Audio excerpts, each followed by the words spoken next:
The rain was coming down hard that Tuesday night.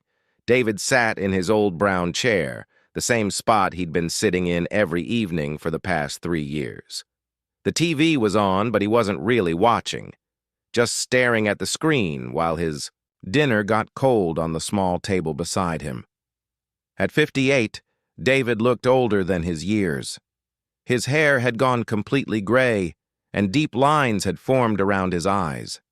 The small apartment felt too big and too empty at the same time. Pictures of his late wife Anna still covered every surface, but he'd stopped really looking at them months ago.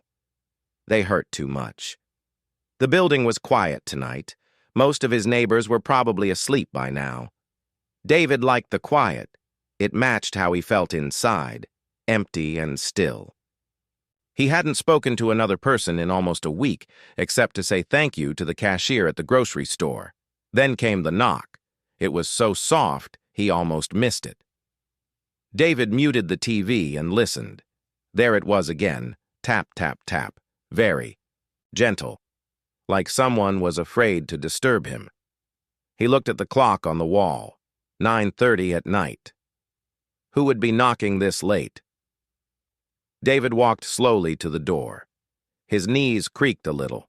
Too many years working as a mechanic, crawling, under cars and lifting heavy parts. He looked through the small window in his door and saw something that made his heart skip. A young woman stood there, maybe 30 years old, with dark hair pulled back in a simple ponytail. She was holding the hand of a little boy who couldn't be more than 7 or 8. Both of them were soaking wet from the rain. The woman's jacket was thin and torn at the sleeve. The boy's shoes had holes in them, and David could see his small feet were probably freezing. But what really got to David was the look on the woman's face. She wasn't angry or demanding. She looked scared but trying to be brave. The kind of look his wife Anna used to get when she was worried about something but didn't want to show it. The woman must have seen him looking because she stepped a little closer to the door. When she spoke, her voice was so quiet, David had to press his ear against the door to hear her. "Please, sir," she said, and David could hear a slight accent. "I know this is strange. I know you don't know me, but we have nowhere else to go tonight." David's hand was on the door handle, but he didn't move. He hadn't let anyone into his apartment since Anna's funeral. The few friends they'd had stopped trying to visit after he made it clear he wanted to be left alone. "My name is Rosa," the woman continued. "This is my son Carlos. We were staying in a small place across town, but—" Her voice cracked a little. "We can't stay there anymore. I've been walking all day, looking for somewhere safe for tonight." David could hear the little boy, Carlos, sniffling. Whether from the cold or from crying, he couldn't tell. "I saw your light on," Rosa said. "I've walked past this building before, and your window always has such warm light coming out. I thought, maybe you might be a kind person." Through the door window, David watched Rosa kneel down next to her son. She whispered something to him in what sounded like Spanish, then looked back at the door. "I can cook," she said, a little louder now, but still gentle. "I can clean. I can be very quiet.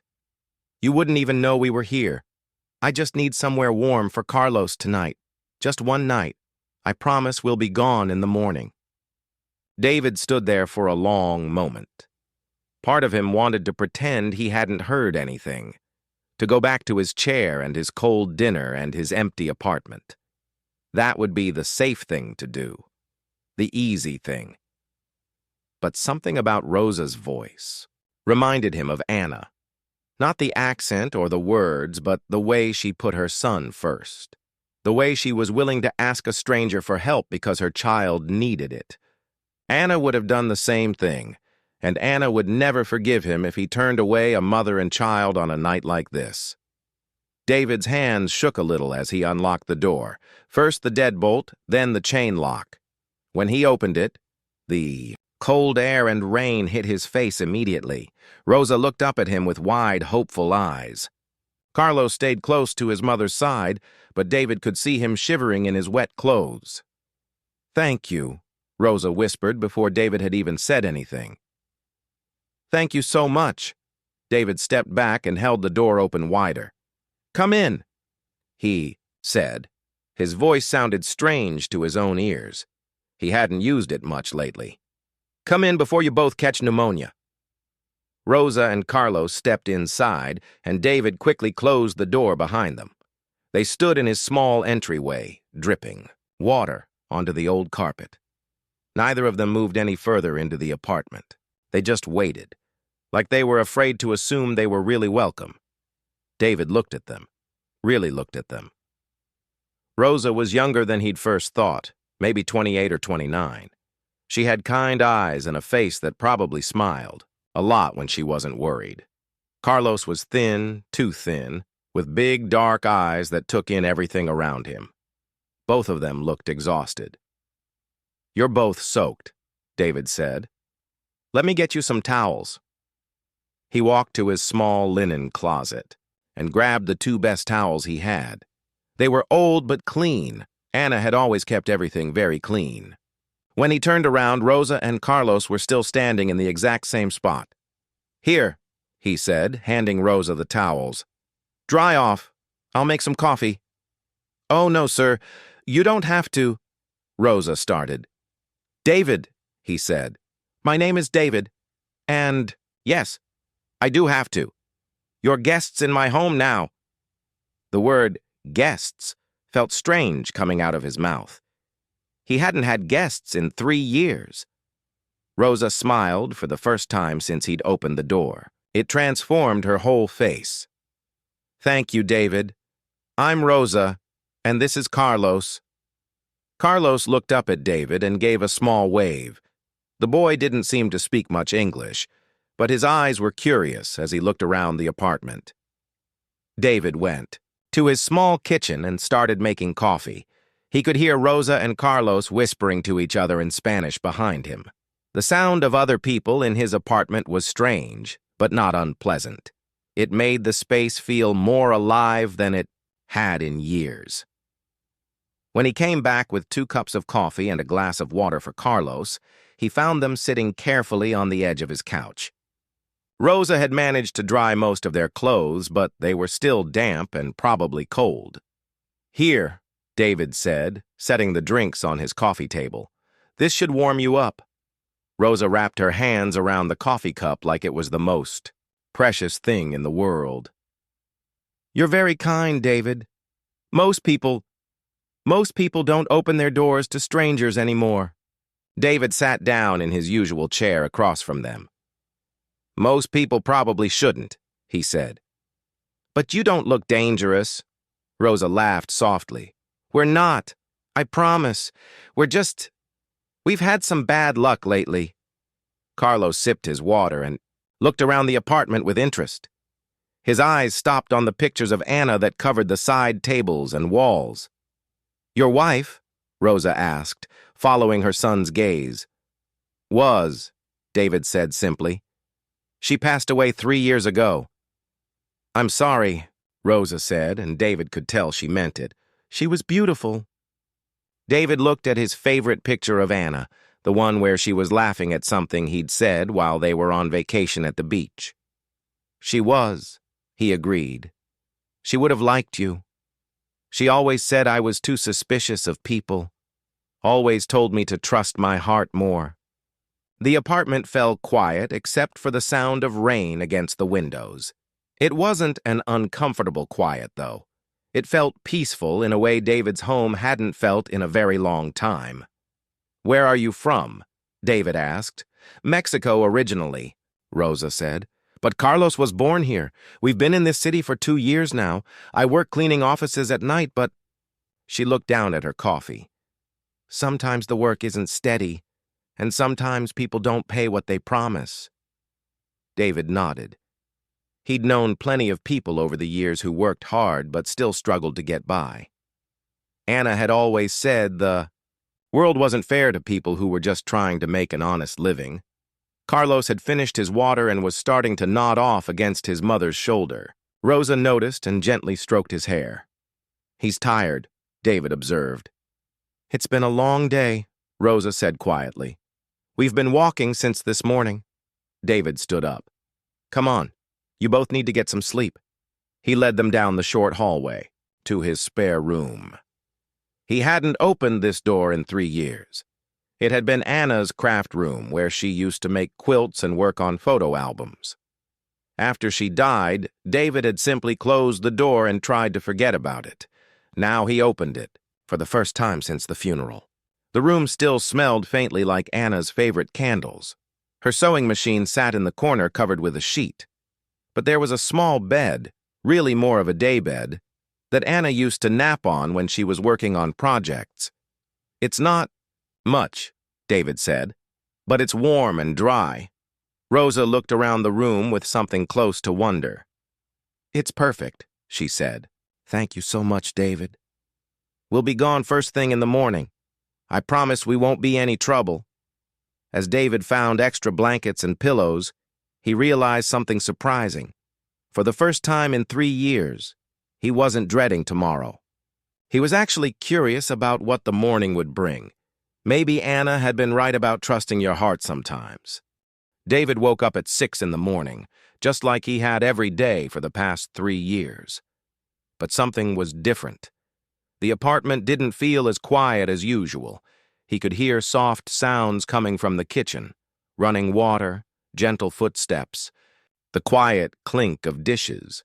For a moment, he thought he was dreaming. Maybe Anna was back, making coffee like she used to every morning.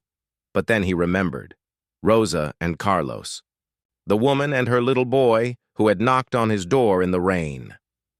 David put on his old robe and walked quietly toward the kitchen. He expected to find them getting ready to leave, packing up their few things like Rosa had promised. Instead, he found something that stopped him in his tracks. Rosa was standing at his stove, cooking something that smelled incredible. She had found eggs in his refrigerator, along with some peppers and onions he'd forgotten he had. The kitchen, which had been cluttered and messy for months, was now clean and organized. His dirty dishes were washed and put away. Even his old coffee maker was sparkling. Carlos sat at the small kitchen table, drawing on a piece of paper with a pencil Rosa must have found somewhere. He looked up when David walked in and gave him a shy smile. "Good morning," Rosa said, turning around from the stove. She looked embarrassed. "I'm sorry. I hope you don't mind. I wanted to make breakfast before we left, to say thank you." David stood there in his doorway, not sure what to say. The last time someone had cooked in his kitchen was the day before Anna got too sick to stand at the stove. He'd been living on frozen dinners and takeout ever since. "You didn't have to do this," he said finally. "I wanted to," Rosa replied. "You were so kind to us last night. It's the least I can do." She turned back to the eggs, and David noticed how comfortable she looked in his kitchen, like she belonged there. She moved around easily, knowing exactly where everything was, even though she'd only been there one night. "Coffee's ready too," she said, nodding toward the coffee maker. "I made it strong, the way my grandmother taught me." David poured himself a cup and took a sip. It was the best coffee he'd had in years, rich and smooth with just a hint of something sweet he couldn't identify. "This is amazing," he said. Rosa smiled. "Cinnamon, just a little bit. My grandmother's secret." Carlos held up his drawing to show David. It was a picture of 3 stick figures standing in front of a house. One tall figure with gray hair, one smaller figure with long dark hair, and one very small figure with a big smile. "That's you," Carlos said in careful English, pointing to the tall figure. "That's Mama. That's me." David looked at the drawing more closely. The 3 figures were holding hands, and there were flowers drawn all around them. Above the house, Carlos had drawn a bright yellow sun with a happy face. "It's very good," David told him. Carlos beamed with pride. Rosa brought plates to the table, eggs cooked perfectly with peppers and onions, and toast that was golden brown. David couldn't remember the last time he'd eaten a real breakfast at his own table. "Sit, please," Rosa said. "Eat while it's hot." They ate together in comfortable silence. David watched Rosa cut up Carlos's eggs into small pieces and whisper encouragements to him in Spanish. The boy ate hungrily, like he hadn't had a good meal in a while. "This is delicious," David said, and it was. The eggs were fluffy and perfectly seasoned. The peppers were tender but still had a little crunch. Even the toast was perfect, not too light, not too dark. "My grandmother taught me to cook when I was Carlos's age," Rosa said. "She said food is how we show love to people." After breakfast, Rosa started cleaning up, but David stopped her. "You don't have to do that. You've already done enough." "It's no trouble," Rosa said. "I like to stay busy. It helps me think." David watched her work. She was efficient but careful, treating his things with respect. She didn't throw anything away or move things around without asking. She just made everything clean and neat. "What will you do now?" David asked. "Where will you go?" Rosa's hand slowed down as she wiped the counter. "I'm not sure yet. There's a shelter across town that might have space tonight. Or maybe I can find someone who needs cleaning done today, make enough money for a cheap hotel." David felt something twist in his chest. The idea of Rosa and Carlos back on the streets, or in some crowded shelter, bothered him more than he expected. "What? About work?" he asked. "You said you clean offices?" "Sometimes," Rosa said. "When they call me. But it's not regular. And some places—" She shrugged. "Some places don't pay what they promise, especially if they think you won't complain." Carlos had finished his breakfast and was coloring on the back of his drawing. He was humming softly to himself, a happy little tune that filled the quiet kitchen with warmth. David made a decision that surprised even him. "What if you stayed another day?" Rosa looked up from the dishes. "What?" "Just one more day," David said quickly. "You could look for work from here, make some phone calls. Carlos could rest and—" He paused, not sure how to explain what he was feeling. "And I could use the help around here. This place has been a mess for months." Rosa stared at him. "David, we can't pay you anything." "I'm not asking for money," David said. "Just, maybe you could cook dinner too and help me organize some things. I've been meaning to clean out some closets for years." It wasn't entirely true. David hadn't been meaning to clean anything, but looking around his apartment now, seeing how much better the kitchen looked, he realized how far he'd let things slide. Rosa looked uncertain. "Are you sure? We don't want to be a burden." "You're not a burden," David said, and he meant it. "Yesterday was the first time in 3 years that this place felt like a home instead of just a place where I sleep." Carlos looked up from his drawing. "Mama, can we stay with David? He's nice." Rosa looked at her son, then at David. "Just one more day?" "Just one more day," David agreed. But even as he said it, he wondered if one day would be enough. For the first time since Anna died, he wasn't dreading the hours ahead. He was actually looking forward to them. Rosa smiled and nodded. "Okay. One more day, but I'm going to earn my keep. I'll clean this whole apartment until it shines." "Deal," David said. As Rosa finished the dishes and Carlos continued his drawing, David realized something had changed in his apartment overnight. It wasn't just that things were cleaner or that there was good food on the table. It was something deeper. Something he'd thought was gone forever. It felt like a family lived here again. David poured himself another cup of Rosa's amazing coffee and sat down at the table with Carlos. The little boy had started a new drawing. This one showed the same 3 stick figures, but now they were inside a house with a big table full of food. "That's breakfast," Carlos explained, pointing to the tiny circles he'd drawn on the table. "I can see that," David said. It looks delicious." Carlos giggled and kept drawing. He added curtains to the windows and a small plant on the windowsill. Details that made the house look more like a home. David watched him work and felt something he hadn't felt in years. Hope. Maybe, just maybe, his empty apartment didn't have to stay empty forever. Maybe opening his door last night had been the best decision he'd made in a very long time.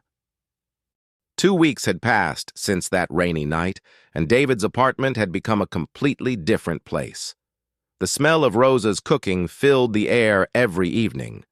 Carlos's drawings covered the refrigerator door like colorful magnets of joy. Even the old furniture seemed brighter somehow, as if it remembered what it felt like to be part of a real home. David found himself waking up earlier each morning, not because he had to, but because he wanted to. He'd hear Rosa moving quietly in the kitchen, always trying not to wake anyone, and he'd get up to join her for coffee. These morning talks had become his favorite part of the day. "You don't have to get up so early," Rosa would always say when she saw him shuffle into the kitchen in his robe. "I like the company," David would reply, and it was true. After 3 years of silent mornings, hearing another person moving around his home felt like a gift. This particular morning was different, though. David could hear Rosa talking on the phone in Spanish, her voice worried and tense. He didn't understand the words, but he recognized the tone. It was the same voice she'd used that first night when she'd knocked on his door, scared but trying to be brave. When she hung up the phone, Rosa sat down at the kitchen table and put her head in her hands. David poured 2 cups of coffee and sat down across from her. "Bad news?" he asked gently. Rosa looked up. Her eyes were red, like she'd been crying. "My friend Isabella called. She works at the office building where I used to clean. She says there are people asking questions about me. Official people. With badges." David felt his stomach drop. He'd been worried about this day since Rosa first told him her story. "Immigration?" Rosa nodded. "Isabella thinks someone reported me. Maybe the man who fired me last month when I asked for the money he owed me. He was angry." They sat in silence for a moment.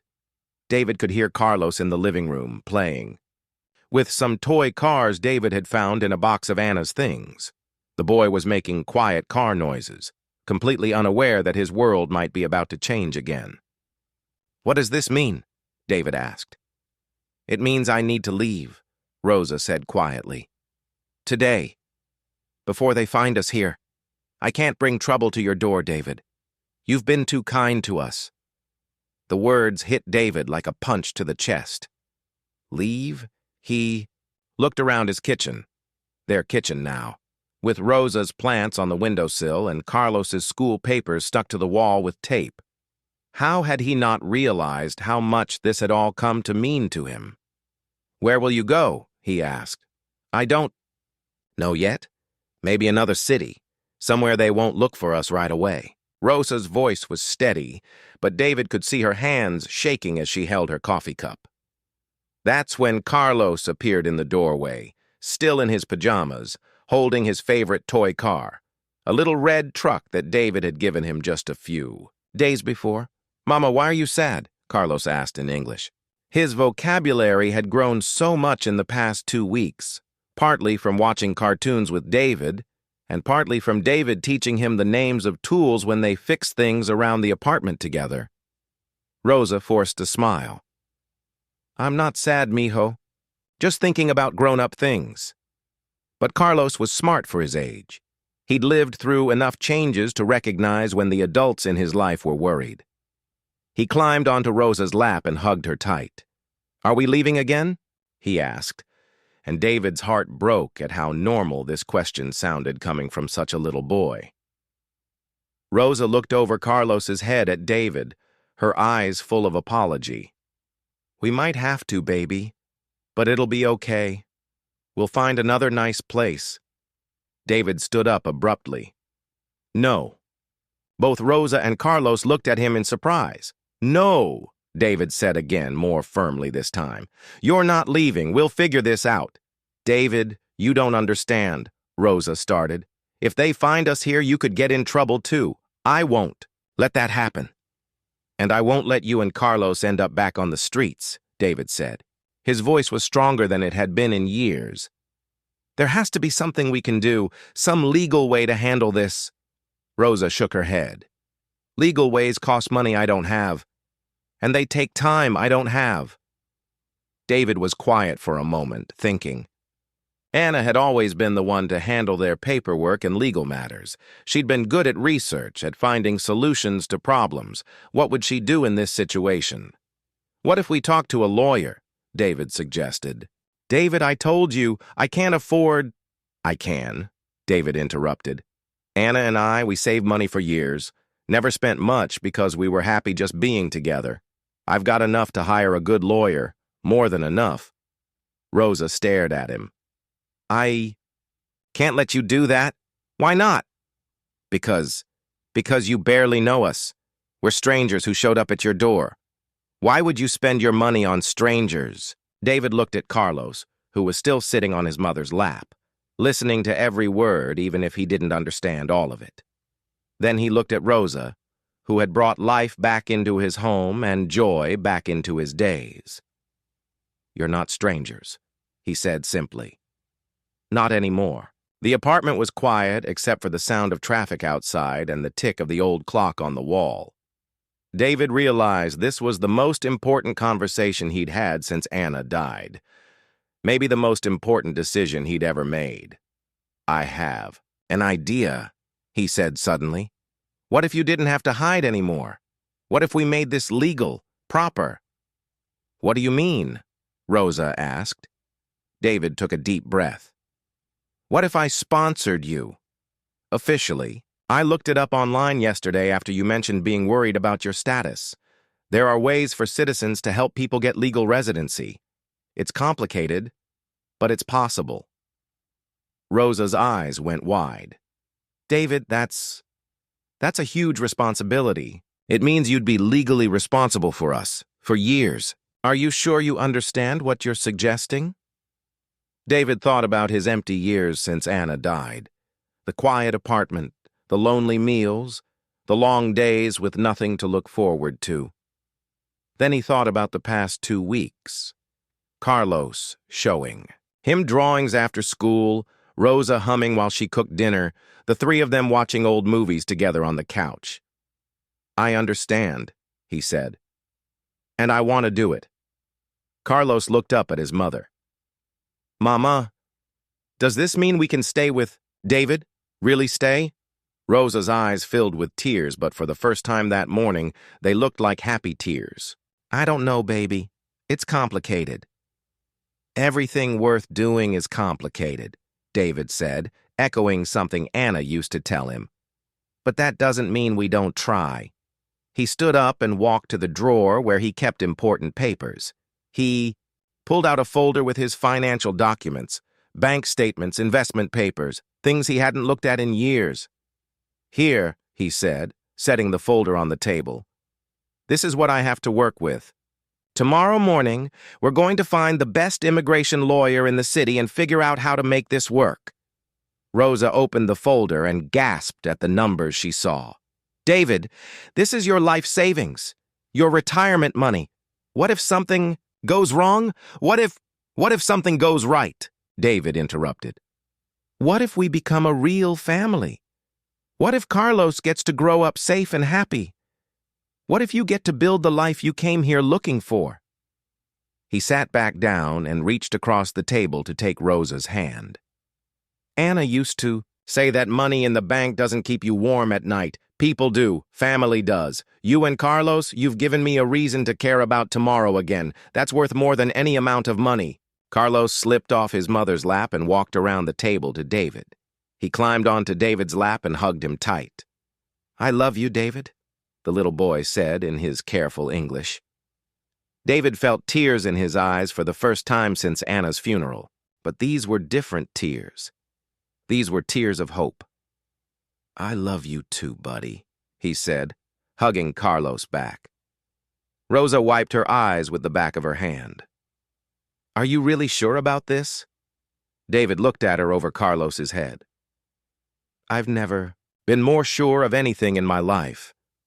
Outside, the sun was rising higher, filling the kitchen with warm golden light. It felt like the beginning of something new and wonderful. 3 weeks later, everything seemed to be falling apart at once.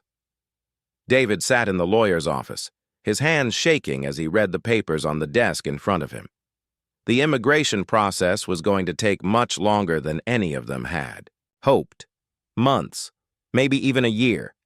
And it was going to cost twice as much as he'd expected. I'm sorry, David, said Attorney Johnson, a kind woman in her 50s who specialized in immigration cases. The laws changed recently. Everything is more complicated now, and the government is being much stricter about these cases. David looked at Rosa, who sat beside him holding a folder full of documents they'd spent weeks gathering. Her face was pale, but she was trying to stay strong. They'd been to this office 4 times now, each visit bringing more bad news. So what does this mean? David asked. Can we still do this? Yes, but it's going to be a long road, the lawyer said. And Rosa, you need to understand. If immigration officials find you before we get your paperwork approved, they could deport you immediately.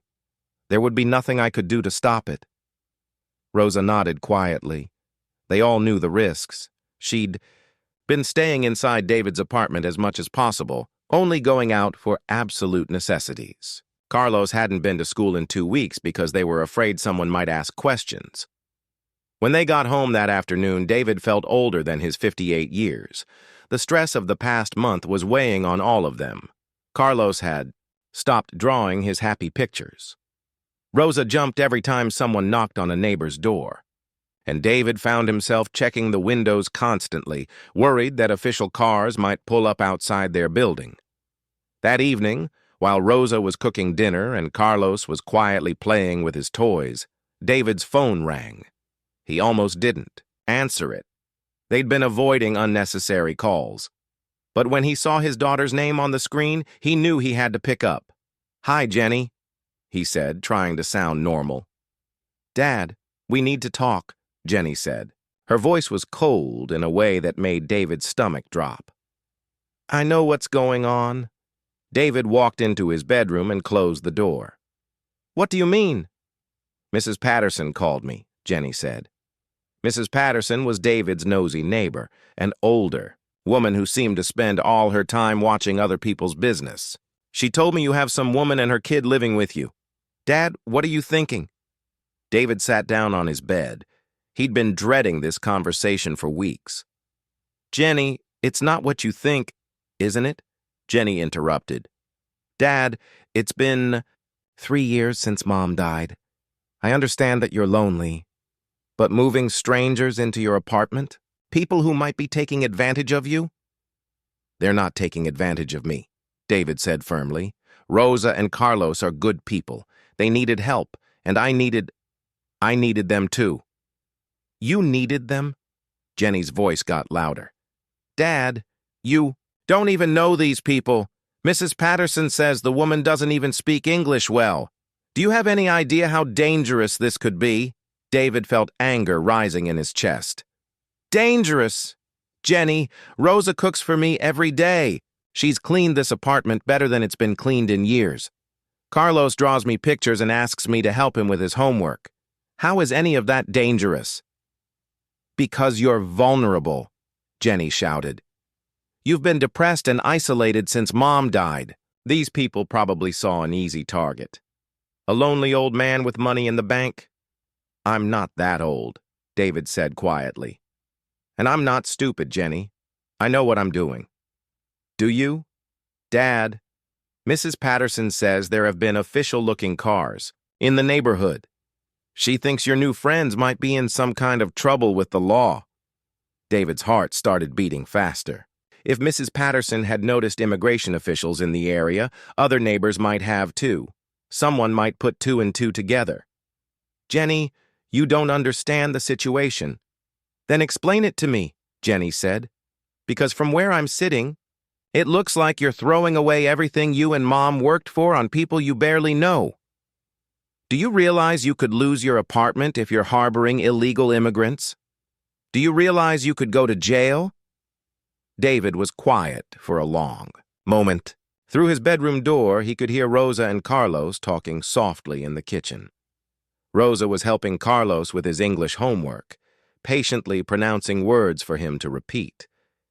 It was such a normal family sound that it made his chest ache.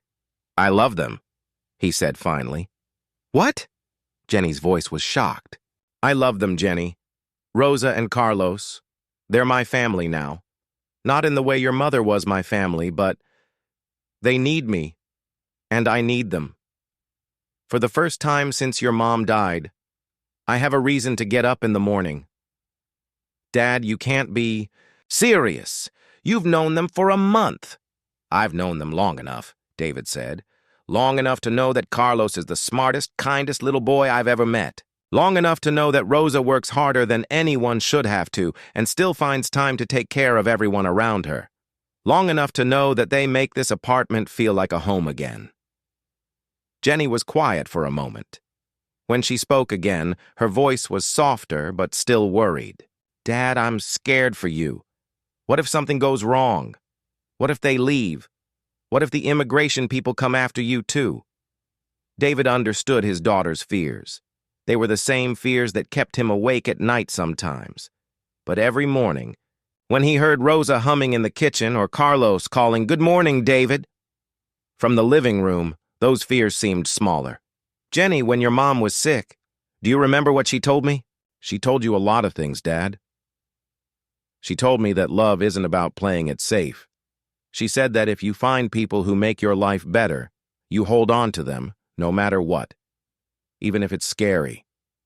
Even if other people don't understand." David could hear Jenny crying softly on the other end of the phone. "I just don't want to lose you too, Dad." "You're not going to lose me," David said. "But I can't go back to living the way I was before. I can't go back to being alone in this apartment, waiting to die. Rosa and Carlos saved my life, Jenny. Now, I'm trying to save theirs." After he hung up with Jenny, David sat on his bed for a long time. Through his bedroom window, he could see Mrs. Patterson standing on her balcony, watering plants but really watching the street below. She'd always been suspicious of anything different, anything that didn't fit her idea of how the neighborhood should be. When David came back to the kitchen, he found Rosa teaching Carlos how to fold napkins into neat triangles, the way fancy restaurants did it. "Look, David," Carlos said proudly, holding up a perfectly folded napkin. "Mama taught me." "That's great, buddy," David said. But Rosa could tell something was wrong. "What happened?" she asked quietly, while Carlos continued practicing with the napkins. David sat down at the table. "My daughter called. She knows about you and Carlos living here." Rosa's face went pale. "How?" "Mrs. Patterson, my neighbor. She's been watching us, and she called Jenny to tell her about you." Rosa immediately started standing up. "We should pack. If your daughter is upset, if she thinks we're causing problems for you—" "No," David said firmly, grabbing her hand gently. "We're not running away from this. We're family now. Families stick together, even when things get difficult." Carlos looked up from his napkins. "Are we in trouble?" David picked up the little boy and set him on his lap. "No, Carlos, we're not in trouble. But some people don't understand our family yet.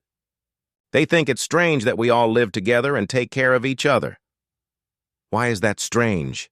Carlos asked with the pure logic that only children possess. "I don't know, buddy," David said honestly. "But it doesn't matter what other people think. What matters is that we love each other and we take care of each other, right?" Carlos nodded seriously. "Right." Rosa sat back down, but David could see the worry in her eyes. She was thinking the same thing he was. How long could they keep this up? How long before someone official came knocking on their door? But that night, as they sat around the table eating Rosa's homemade soup and listening to Carlos tell them about the book he was reading, David realized something important. Even if everything fell apart tomorrow, even if they had to face the worst possible outcome, these weeks had been the best of his life since Anna died. Sometimes the most important things in life were also the most fragile. That didn't mean they weren't worth fighting for. David woke up to an empty apartment. The silence hit him like a punch to the stomach. No sounds from the kitchen, no smell of coffee brewing, no quiet voices speaking Spanish in the morning light. Rosa and Carlos were gone. He found the note on his kitchen table, written in Rosa's careful handwriting. "Dear David, we could not stay and put you in more danger. Thank you for everything. You saved our lives. Now, we must save yours. We will never forget your kindness. Love, Rosa and Carlos." David sat down hard in his chair. His hands were shaking as he read the note again. They'd left sometime during the night, taking only their few belongings and leaving behind everything that had made his apartment feel like a home again. The night before, Mrs. Patterson had knocked on his door. She'd seen 2 official cars parked down the street and wanted to warn him that immigration officers were asking questions about his house guests. David knew Rosa had overheard the conversation. He should have seen this coming. For the first time in 4 years, David cried. Real tears that came from somewhere deep in his chest. He'd lost Anna to cancer, and now he'd lost Rosa and Carlos to fear. The apartment felt bigger and emptier than it ever had before. But after an hour of sitting in that awful silence, something changed inside David. Anna's voice seemed to whisper in his ear. "Don't just sit there feeling sorry for yourself. Go find them." David got dressed faster than he had in years. He grabbed his car keys, his wallet, and the folder with all of Rosa's legal documents. He had no idea where to start looking, but he knew he had to try. His first stop was the church shelter where Rosa had mentioned staying before. The volunteer at the front desk, a kind older woman named Patricia, remembered them. "They were here last night," she said. "But they left early this morning. The lady seemed very scared, said something about needing to get far away from here." "Did she say where they were going?" David asked. Patricia shook her head. "I'm sorry, but..." She looked around to make sure no one was listening. "There's a bus station downtown where a lot of people go when they need to leave the city quickly. You might try there." David drove to the bus station faster than he'd driven in years. The parking lot was crowded with cars and people with suitcases. Inside, the station was busy and loud, with announcements echoing over the speakers and families saying goodbye.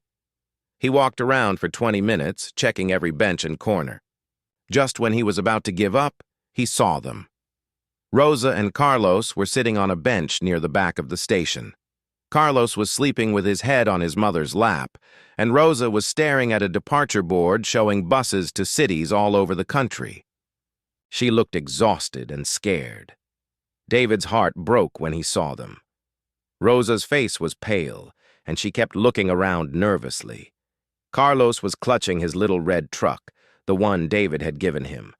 Even in his sleep, the boy looked worried. David walked over quietly and sat down on the bench next to Rosa. She looked up and gasped when she saw him. "David, what are you doing here? You shouldn't be..." "Yes, I should," David said firmly. "This is exactly where I should be." Rosa started crying. "David, we had to leave. Mrs. Patterson said there were immigration officers asking about us. We can't put you in danger. The only danger I'm in is losing the 2 most important people in my life," David said. He reached over and gently shook Carlos awake. "David," Carlos said sleepily, then smiled the biggest smile David had seen in days. "You found us?" "I'll always find you, buddy," David said, hugging the little boy. "You're my family." Rosa wiped her eyes. "David, we can't come back. It's not safe." "You're right," David said. "It's not safe there anymore. So we're not going back." Rosa looked confused. What do you mean? David pulled out his phone and showed her a text message from his daughter, Jenny. It had arrived while he was driving to the bus station. Dad, I've been thinking about what you said. I found a good immigration lawyer in my city. If you really want to do this, come here. We'll figure it out together. Jenny wants to help? Rosa asked, surprised. David nodded. She called me this morning after she got my message about you leaving. She said she realized something. That if you and Carlos make me happy, then she wants to help make this work. He showed them 3 bus tickets he'd bought while looking for them. These are for the next bus to Jenny's city. She's got a big house, with plenty of room for all of us. And she knows an immigration lawyer there who specializes in family sponsorship cases. Carlos jumped up excitedly. We're going on a bus trip? A big adventure, David said, to meet my daughter and start our new life together. The right way this time. Rosa shook her head. David, this is too much. Your daughter doesn't even know us. What if she doesn't like us? What if she loves you as much as I do? David interrupted. What if Carlos becomes the grandson she's always wanted? What if we become the family we're all supposed to be? He took Rosa's hands in his. I know it's scary. I know it means starting over again, but I also know that I can't go back to living without you and Carlos. These past few months have been the best of my life since Anna died. You brought joy back into my world. Rosa looked at Carlos, who was bouncing with excitement about the bus trip. Then she looked at David, who was giving her the same patient, hopeful look he'd given her that first rainy night when she'd knocked on his door. Are you sure your daughter won't mind? She asked. David smiled. Jenny said to tell you that anyone who can make her stubborn old father this happy must be pretty special. She's excited to meet you. 2 hours later, they were on a bus heading toward their new life. Carlos pressed his face against the window, watching the countryside roll by.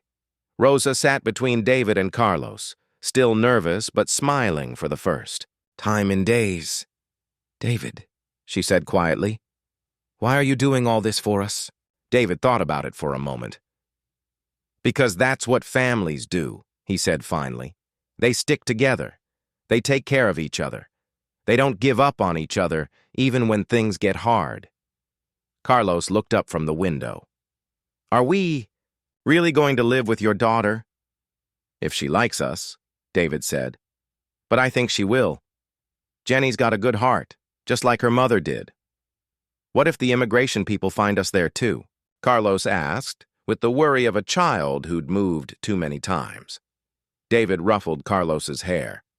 Then we'll deal with it together. All of us. That's what families do.